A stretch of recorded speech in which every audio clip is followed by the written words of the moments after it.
இந்த சிங்கமும் காக்காவும் கர்த்தரை நம்பி வாழும் வாழ்க்கை அப்படிங்கிறத நம்ம எடுத்துக்கொள்ளலாம். கர்த்தர் உங்களை ஆசீர்வதிப்பாராக. இன்னும் படியுங்கள். கர்த்தர் உங்களுக்கு இதிலிருந்து வார்த்தைகளை தருவாராக.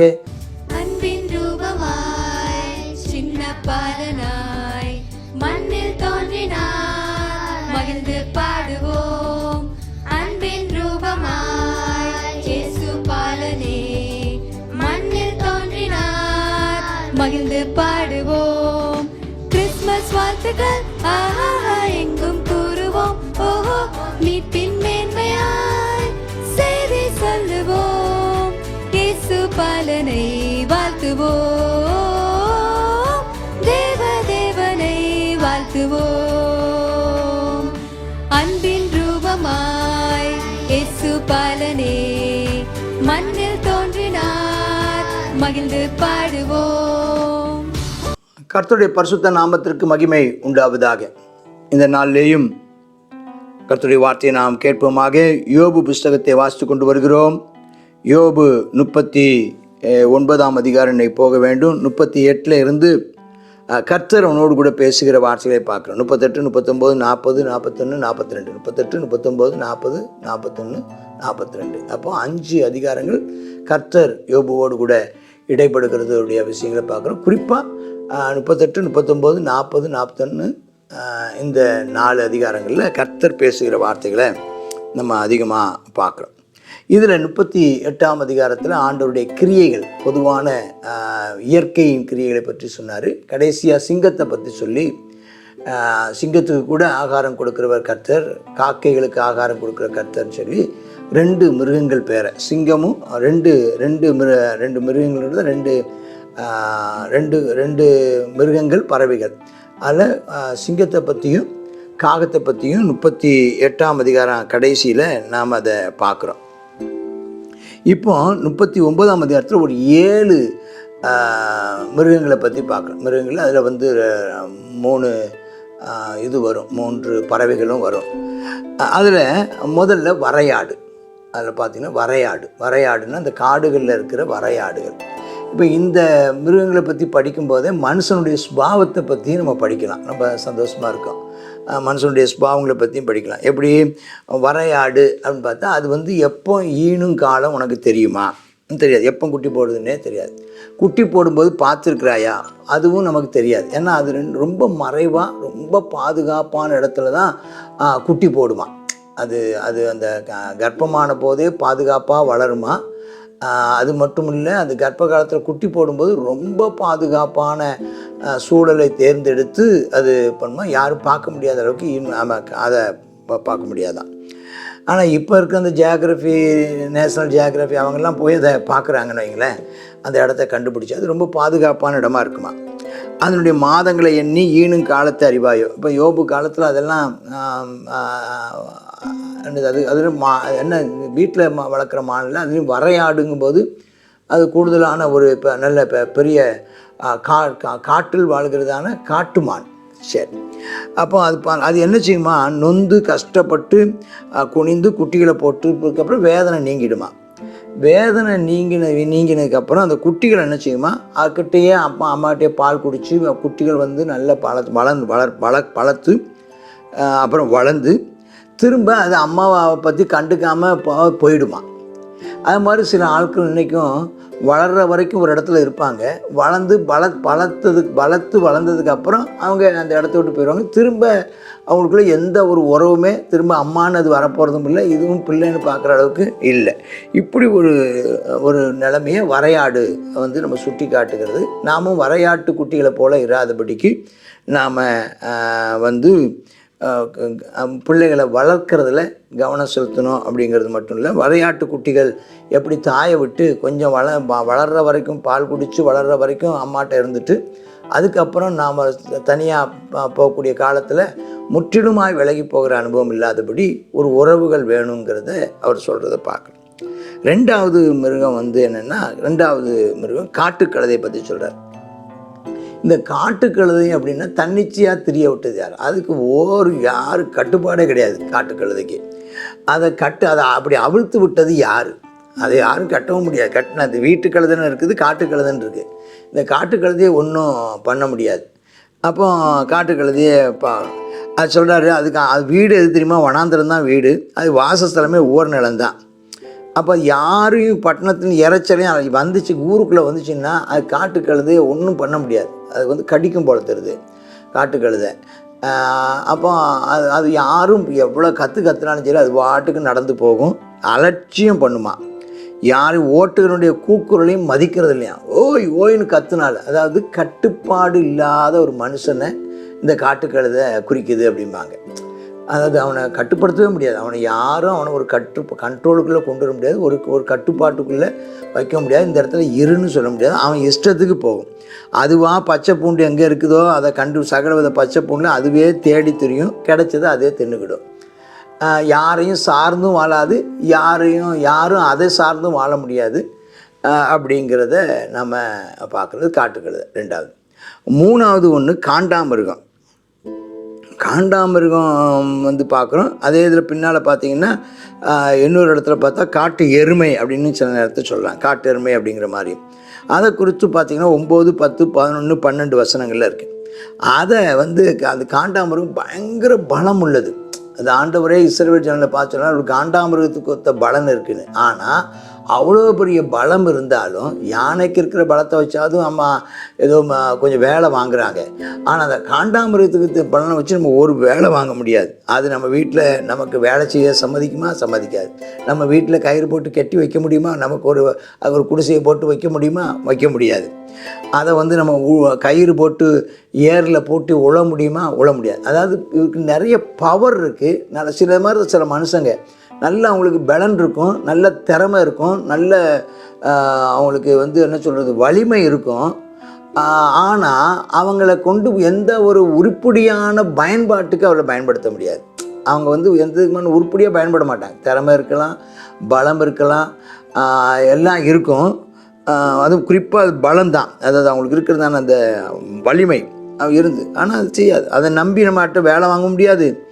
அது வந்து தானியத்தை விதைச்சி நமக்கு வந்து ஒரு பலன் தரும்னு அதை எதிர்பார்க்கவும் முடியாது. இப்படிப்பட்ட ஆட்களும் சில ஆட்கள் இருக்கத்தான் செய்வாங்க. சரி, அப்போ இதை பற்றி சொல்கிறார். அப்போ அதை மாதிரி அதாவது இது வந்து எதுக்கு இங்கே நம்ம இந்த மனுஷங்களுடைய சுபாவத்தோடு படித்தாலும் இங்கே சொல்லப்பட்டதான கண்ணோட்டம் என்னன்னா, தேவன் இவைகளுக்கெல்லாம் உன்னுடையதான அறிவுக்கு மிஞ்சினது, உன்னுடைய ஞானத்துக்கு மிஞ்சினது, உன்னுடைய கட்டுப்பாட்டுக்கு மிஞ்சினது, உன்னுடைய செல்வாக்கு அங்கே செல்லுபடி ஆகாது.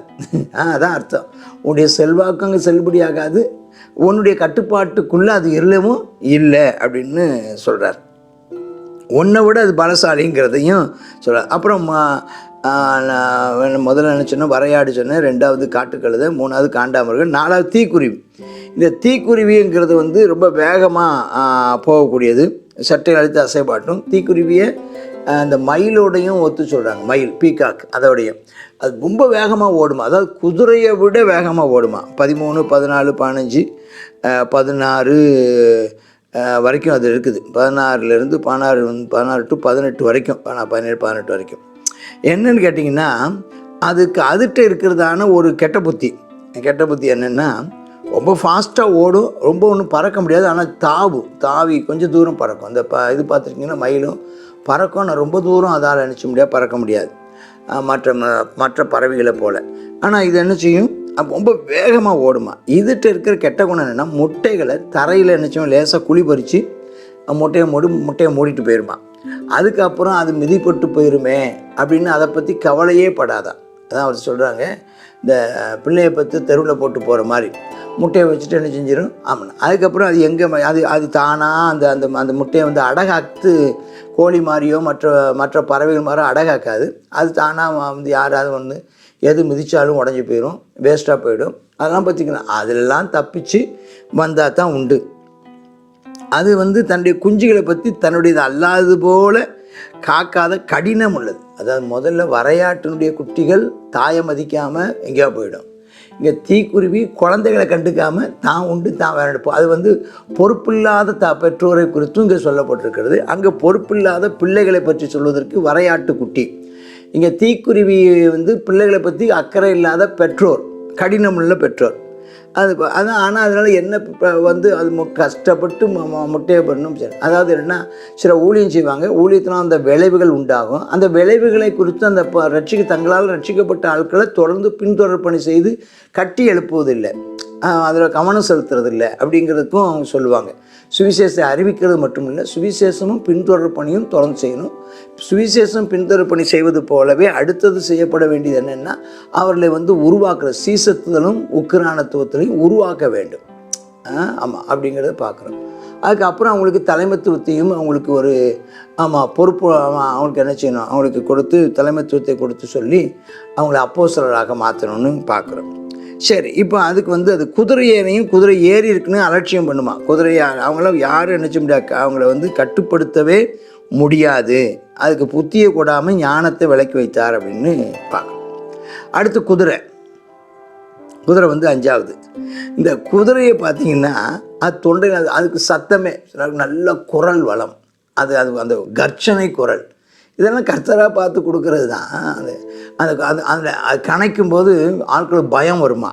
அது குமுறலை வச்சது யார்? வெட்டுக்கிளியை மிரட்டுற மாதிரி அதை என்ன செய்ய முடியாது, அப்படி பிடிக்கவும் முடியாது. அதை ரொம்ப அதை டேம் பண்ண, அதாவது ட்ரெயின் பண்ண, அதை வந்து பயன்படுத்துவதற்கு என்ன செய்யணுமா, ரொம்ப பிரயாசம் எடுத்து அதுக்கு பயிற்சி கொடுக்கணுமா. ஆனால் அது பயிற்சிக்கு கீழ்ப்படிந்து வருமா, அதான் ஒன்று. குதிரை வந்து பயிற்சிக்கு உட்பட்டு வருமா. பயிற்சிக்கெல்லாம் அதை பயிற்சிவிக்கக்கூடியது குதிரைக்கு வந்து கேட்டிங்கன்னா குதிரைக்கு குரல் வளமும் இருக்குது. அதுக்கு வந்து அது பாருங்களேன், தரையில் தாள் அடித்து அது பலத்தில் கழித்து யுத்தந்திரத்துக்கு எதிராக புறப்படும். அது ரொம்ப நல்ல வீரம் உள்ளது. குதிரைக்கு வீரம் இருக்குது, குதிரைக்கு வேகம் இருக்குது, குதிரைக்கு வீரியம்பாங்க. வீரியம் இருக்குது. குதிரை வந்து எதுக்கும் இந்த யுத்தத்துக்கெல்லாம் பயப்படாதான். அதாவது இந்த ட்ரம் சத்தம் கேட்டு பயங்கரமான அங்கே பின்னால் பார்த்தீங்கன்னா பயப்படுதலை அலட்சியம் பண்ணும் அப்படி சொல்லி மின்னுகிற ஈட்டி கேடகம் அதெல்லாம் அந்த சத்தத்தை கேட்டால் அது இன்னும் கொஞ்சம் கூட கோபமாக வந்து எங்கேருந்து சத்தம் வருதாங்க எக்கால சத்தத்துக்கும் துணிக்கும் பயப்படாமல் முன்னேறி போகுமா. குதிரை வந்து முன்னேறி போகுமா. அது வந்து யுத்தத்தையும் படைத்தலைவரையும் ஆரவாரத்தையும் மோப்பம் பிடிச்சி போகுமா. குதிரைக்கு ஒரு மோப்பம் பிடிக்கிற சுவாமம் இருக்குது. எந்த இடத்தையாவது பிரச்சனை இருக்குன்னா கண்டுபிடிச்சிடும் குதிரை. ஆமாம், குதிரை சாதாரண இல்லை. அந்த குதிரை வந்து அப்போ அந்த குதிரையை பற்றி அப்போ நாமளும் ஒரு குதிரை மாதிரி இருக்கணும். இதெல்லாம் கடவுள் குதிரைக்கு கொடுத்துருக்கிறதான ஞானம். மனுஷனை காட்டிலும் குதிரைக்கு அதிக ஞானத்தை ஆண்டவர் தந்திருக்கிறாருங்கிறத கர்த்தர் அவனோடு கூட பேசுகிறார். அப்புறம் ராஜாளி அப்படிங்கிற ஒரு மிருகத்தை ஒரு பறவையை பற்றி பார்க்குறோம். ராஜாளி, ஹாக் அப்படின்னு. இந்த ராஜாளியுடையதான விசேஷம் என்னன்னு கேட்டிங்கன்னா அது ஒரு இடத்துலேருந்து இன்னொரு இடத்துக்கு பல மைல் தூரம் பிரயாணம் பண்ணி போகுமா. ஒரு இடத்துலேருந்து இன்னொரு இடத்துக்கு பல மைல் தூரம் பிரயாணம் பண்ணி போகுமா. திரும்ப அந்த சீசன் கால சூழ்நிலைக்கு தகுந்த மாதிரி அது அங்கே போகுமா. அங்கே போய் குஞ்சு பொறிச்சு அதுக்கப்புறம் குஞ்சுகளோடு கூட திரும்ப தான் இருக்கிற இடத்துக்கு வருமா. வருஷந்தோறும் இந்த குறிப்பிட்ட அது பாருங்கள். அது அந்த ராஜாளியை பற்றி அங்கே ஒரு வார்த்தையை நம்ம அங்கே சொல்லுகிறத நம்ம பார்க்குறோம். அடுத்தது வந்து பார்த்தா கழுகை பற்றி பார்க்குறாங்க. அந்த ராஜாவை பற்றி ஒரே வார்த்தை தான். எங்கே போகணுங்கிறதும் எப்போ போகணும் எங்கே போகணும் நீண்ட தூரம் பயணம் பண்ணுற அந்த அறிவை ஆண்டவர் கொடுத்துருக்காரு. இப்போ மனுஷனை விட அதிக அறிவு அதுக்கு இருக்குதுன்னு. அடுத்தது கழுகை பற்றி சொல்கிறாங்க. கழுகு என்ன செய்தான், உயர பறக்கக்கூடியவன் தான், கண்மலையில் வீட்டை கட்டக்கூடியதான். இது நம்ம கிறிஸ்தவ வாழ்க்கை. அப்போ நம்ம இருந்தால் யாரை மாதிரி இருக்கணும்னா வரையாட்டு குட்டி மாதிரி இருக்கக்கூடாது, காட்டுக்கழுத மாதிரி இருக்கக்கூடாது, தீக்குருவி மாதிரி இருக்கக்கூடாது, காண்டாமிருகம் மாதிரி இருக்கக்கூடாது. அப்போ இருக்கணும் யார் மாதிரி இருக்கணும், குதிரை மாதிரி இருக்கணும். அடுத்தது இந்த ராஜாளி மாதிரி நமக்கு அந்த சூழ்நிலையை புரிந்து நாம் ரொம்ப தூரம் பிரயாணம் பண்ணுவதற்கும் அந்த காலத்தையும் நேரத்தையும் தூரத்தையும் இடத்தையும் அறிந்து கொடுக்குற ஒரு கிருபை நமக்கு இருக்கணும், ஞானம் இருக்கணும். மூணாவது கழுகை மாதிரி நம்ம இருக்கணும், உயர பறக்கும் அனுபவம். ரெண்டாவது வீட்டை கண்மலையில் கட்டும் அனுபவம், கிறிஸ்துவாகிய கண்மலையில் கட்டும் அனுபவம். அடுத்தது அங்கே இருந்து நம்ம செய்ய வேண்டிய வேலை பூமியில் தான் இருக்குது. நம்ம அதான் சொல்லுவாங்க, அதாவது நல்ல ஒரு லீடருடையதான தலை மேகத்தில் இருக்கணுமா, காலு பூமியில் இருக்கணுமா. அப்போ நல்ல ஒரு பாஸ்டர், நல்ல ஒரு ஊழியக்காரன், நல்ல ஒரு விசுவாசியினுடையதான தலை எங்கே இருக்கணும்னா ஆமாம் வானத்தில் இருக்கணும். நீங்கள் ஆமாம் சோத்திரம். உங்களுடைய சிந்தனை வந்து பூமிக்கு அடுத்த விலையில் ஆமாம், மேலானதை குறித்ததான சிந்தனை உங்களுக்கு இருக்கணும். உங்கள் எண்ணங்கள் மேலானதாக இருக்கணும்.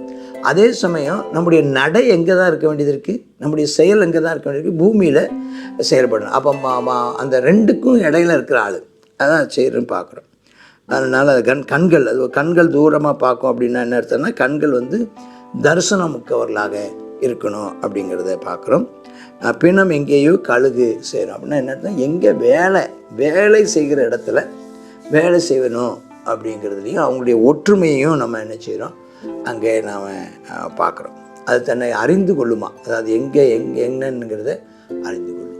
இதுலேருந்து நம்ம என்ன கற்றுக்கொள்கிறோம், இந்த 39ஆம் அதிகாரத்தில் தேவன் யோபுவுக்கு இந்த 7 வகையான மிருகங்களுக்கு அடுத்த காரியங்களை பார்க்குறோம். இங்கே 38 ஒரு 2, இங்கே ஒரு 7, இன்னும் அடுத்தது 40 ஒரு லிவியா தான், அடுத்தது 41 பெகமோத். அப்போ ஆகக்கூடி 7, 2, 9, 11 வகையானவைகளை குறித்து 11 வித்தியாசமான சுபாவங்களை குறித்தும் நம்ம தெரிஞ்சுக்கிறதுக்கு ஒரு வாய்ப்பாக இருக்கும். கர்த்தருக்கு ஸ்தோத்திரம் உண்டாவதாக.